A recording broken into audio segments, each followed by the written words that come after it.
मुंब्रा शहर का सबसे बड़ा मल्टी स्पेशलिटी हॉस्पिटल मेडफोर्ड। लोगों की जरूरत को नजर रखते हुए मेडफोर्ड ने हर फैसिलिटीज उपलब्ध कराई है।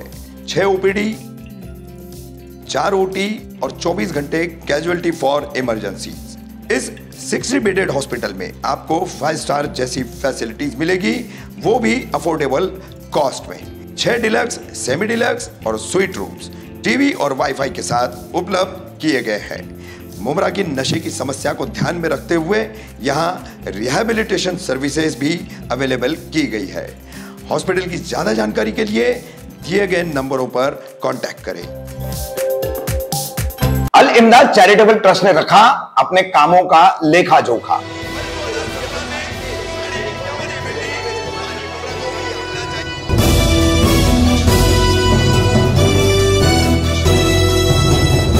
रफीक कामदार हिंदुस्तानी रिपोर्टर में आपका स्वागत है। 2 दिन पहले शहर के एक एनजीओ अल इमदाद चैरिटेबल ट्रस्ट द्वारा अपने सेंटर में एक प्रेस कॉन्फ्रेंस दी गई, जिसमें इस एनजीओ के अध्यक्ष इशरत हुसैन, इन्होंने अब तक का इस एनजीओ ने क्या काम किया है, आरटीई के क्षेत्र में जरूरतमंदों के लिए अन्य क्षेत्रों में किस तरीके से काम किया है, इसके बारे में संपूर्ण जानकारी दी। देखिए क्या जानकारी दी है इशरत हुसैन ने। इशरत भाई, आज आपने एक पत्रकार परिषद ली, क्या कारण था पत्रकार परिषद लेने का और क्या कहना चाहोगे?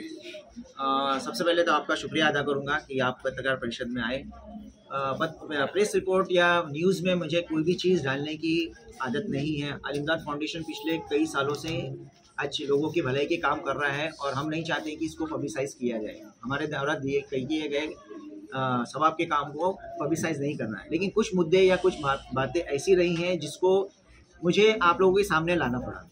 वजह एक तो सबसे पहले ये रही कि लोगों तक आप ही लोग हैं जो हमारे हौसला अफजाई करते हैं, आप ही लोग हैं जो हमारे न्यूज़ या हमारी चीज़ों को, हमारी बातों को लोगों तक पहुंचाते हैं।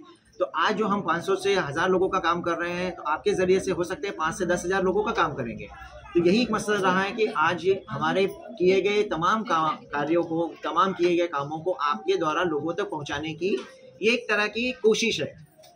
इसमें कोई पब्लिसिटी या बाकी चीज़ों की, यहाँ मेरे साथ बैठे हुए तमाम लोग कोई ऐसे चेहरे नहीं हैं जो बहुत ही ज़्यादा एक समाज के अच्छे प्रतिष्ठित नागरिक हैं, ये मैं कहना चाहूँगा।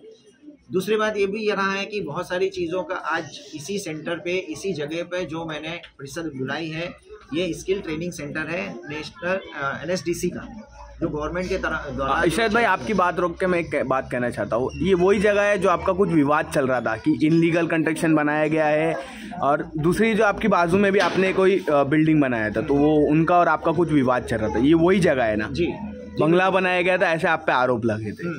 देखिए, ये मैंने पहले भी क्लियर कर दिया है कि ये जो खूबसूरत इमारत बनाई गई है, ये सेंट्रल गवर्नमेंट की नॉर्म्स के हिसाब से बनाई गई है। गवर्नमेंट का एक नॉर्म्स होता है कि इसके अंदर में एंट्री एग्जिट एकदम क्लियर होनी चाहिए, खूबसूरत इमारत होनी चाहिए, जहाँ पर बच्चे बड़ी आसानी से अच्छे एटमॉस्फेयर में बैठकर वो कोर्सेज या वो ट्रेनिंग हासिल कर सकें। इसलिए ये खूबसूरत तरीके से बनाई गई है। मैं आपको ये क्लियर कर दूंगा कि ये बंगला बिल्कुल नहीं है। जो मैंने आपको बताया कि मैंने अल इमदाद फाउंडेशन के नाम से, ये मेरी निजी प्रॉपर्टी है, निजी प्रॉपर्टी होते हुए भी मैंने अल इमदाद फाउंडेशन के नाम पे इसका टैक्स लगवाया। आज मैं इसको भर रहा हूँ। अल इमदाद फाउंडेशन का मैंने रजिस्ट्रेशन करवाया ताकि रजिस्टर्ड तरीके से हम इस चीज़ों को काम कर सकते हैं। रहा सवाल मेरी निजी चीज़ों के, तो कारोबार और जो अल इमदाद फाउंडेशन है, ये बिल्कुल अलग अलग चीज़ें हैं। मेरा कारोबार बिल्कुल कंस्ट्रक्शन का है, तो जहाँ सवाल बाजू की बिल्डिंग से रिलेटेड, उससे इसका कोई ताल्लुकात नहीं है। ये दोनों अलग अलग चीज़ें हैं। वो विवाद इसलिए है कि वो बिल्डिंग का डेवलपर मैं हूँ।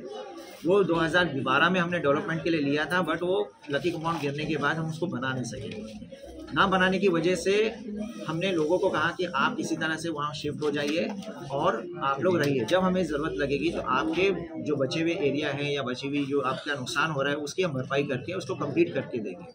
बस यही एक मुद्दा रहा है कि उसमें कुछ ऐसे लोग हैं जो नहीं चाहते हैं कि किसी लोगों को कुछ हक मिले, या उनका जाति मुफाद है। उसके अंदर जाति मुफाद होने की वजह से वो मुझ पर टारगेट कर रहे हैं कि इन्होंने अच्छी बिल्डिंग बनाई। ये बिल्डिंग उनकी जगह पे नहीं आती, ये मेरी अपनी निजी प्रॉपर्टी है। अच्छा ठीक है, आपकी निजी प्रॉपर्टी है, आप यहाँ पे अल इमदाद फाउंडेशन चला रहे हो जी, तो आपके परिवार वाले भी ऊपर रह रहे हैं, ऐसा भी आरोप लगा था आप पे, फर्स्ट फ्लोर पे और सेकंड फ्लोर पे। तो ये चीज़ का खुलासा क्या है? ये चीज़ ऐसी है कि देखिए, सेंटर अभी स्टार्ट नहीं हुआ, आज भी अभी देख सकते हैं इसका रिनोवेशन का काम चल रहा है और वो पूरी तरह से मुकम्मल कंप्लीट नहीं है। तो जब तक कंप्लीट नहीं होता है तब तक हम उस चीज़ को यूज़ कर सकते हैं। जैसे जैसे ये सेंटर मैंने अभी ऐलान किया कि ये कोर्सेज मैं चालू करूँगा, अगर जगह कम पड़ेगी तो मैं ऊपर शिफ्ट होऊंगा और ऊपर कोर्सेज हम लोग चालू कर देंगे। तो जगह खाली रखने से कोई मतलब नहीं है, इसलिए हम कभी कभार हम आते हैं, यहाँ पर रहते हैं और रहकर हम यहाँ का काम कर रहे हैं। दिन रात में काम करवा रहा हूँ, तो मैं खुद यहाँ रहता भी हूँ और यहाँ पर खड़े रह के काम भी करवाता हूँ। यही जगह है जहाँ पर मैंने झाड़ू भी लगाया है, यही जो जगह है मैंने अपने हाथों से भी तामीर का काम किया है। तो मुझे इस चीज़ बोलने में कोई शर्म महसूस नहीं होती है कि ये मैंने इसमें मेहनत करी। मैं चाहता हूँ कि 24 घंटा, जैसे एक डॉक्टर हॉस्पिटल में 24 घंटा वहाँ रहता है, एक कमरे में रहता है और कभी मरीज को इसकी ज़रूरत पड़ती है उसकी तो भाग कर आता है, उस तरह मैं भी चाहता हूँ कि मैं यहीं पर रहूँ और लोगों को फ़ायदे के काम ज़्यादा से ज़्यादा कराते रहूँ। अच्छा, तो आप आज पत्रकार परिषद ली, बस यही कारण था या और कोई भी चीज़ थी आप जिसने पत्रकार परिषद ली है? नहीं, पत्रकार परिषद लेने का ये तो मुद्दा नहीं था मेरा, सिर्फ यही था कि आप लोगों के जरिए से हमने जो काम किए हैं पिछले 1 साल में, जो हमने कार्य किए हैं वो कार्य लोगों उसके बारे में बताने के लिए आपने बारे में बताया जाए ताकि लोगों को ज़्यादा से ज़्यादा इसका बेनिफिट पहुंच सके। अच्छा। और दूसरा सवाल ये रहा कि आरटी से रिलेटेड कुछ सवाल थे, कुछ प्रॉब्लम्स थे लोगों के, तो उसके लिए मैंने बुलाया उनको एक्सप्लेन करने के लिए और साथ में आप लोगों से भी बात मैंने कर ली। अच्छा, तो क्या प्रॉब्लम था आईटी से? आरटी का जैसे है कि सिस्टम स्लो चलता है, गवर्नमेंट का सिस्टम पोर्टल अभी जिन लोगों का ऑनलाइन हमने कर दिया है उसका रिजल्ट आना शुरू हो गया है। यानी एडमिट कार्ड उनको देने हैं, सिलेक्शन हो गया किसी बच्चे का, जो किस स्कूल में सिलेक्शन हो गया है वो क्लियर हो जाता है, तो उनको मैसेज तो आ गए बट वो कंप्यूटर पे प्रिंट आउट की शक्ल में नहीं आ रहा, एडमिट कार्ड दिख नहीं रहा है। तो मैंने अधिकारी से बात की इस सिलसिले में, तो उन्होंने कहा कि सर्वर डाउन है और वो शायद 1-2 दिन में अपडेट हो जाएगा। तो ये टेक्निकल प्रॉब्लम्स है, जैसे ही शॉर्ट आउट हो जाएंगे तो हम उनको लेकर दे देंगे। इशरत भाई, आपने अभी कहा कि हम जब तक पूरा अल-इमदाद फाउंडेशन ऊपर तक बनेगा नहीं, तो जब तक आपके परिवार वाले यहाँ रहेंगे, कभी कभी आते हैं कभी कभी रहते, जब ये पूरा रेडी हो जाएगा तो भी आपके परिवार वाले रहेंगे या नहीं रहेंगे? नहीं, मैं जरूर रहूँगा, परिवार तो दूर की बात है लेकिन मेरा रहना बहुत ही ज़्यादा ज़रूरी है। मैं तो 24 घंटे यहीं रहता हूँ। अच्छा, काम जब तक करा रहा हूँ तब तक मैं काम में यहाँ पर ध्यान देते रहता हूँ। काम हो जाने के बाद में भी कहीं मैं अपनी ऑफिस में भी करीब सुबह 11 बजे से लेकर रात को 10-11 बजे तक रहता हूँ। नहीं, रहने की बात कर रहा, घरेलू जैसे रहने। हाँ, तो घरेलू जब तक है, ऊपर का जो हिस्सा अगर खाली पड़ा रहता है तो हम उसको यूटिलाइज कर सकते हैं उस चीज़ का।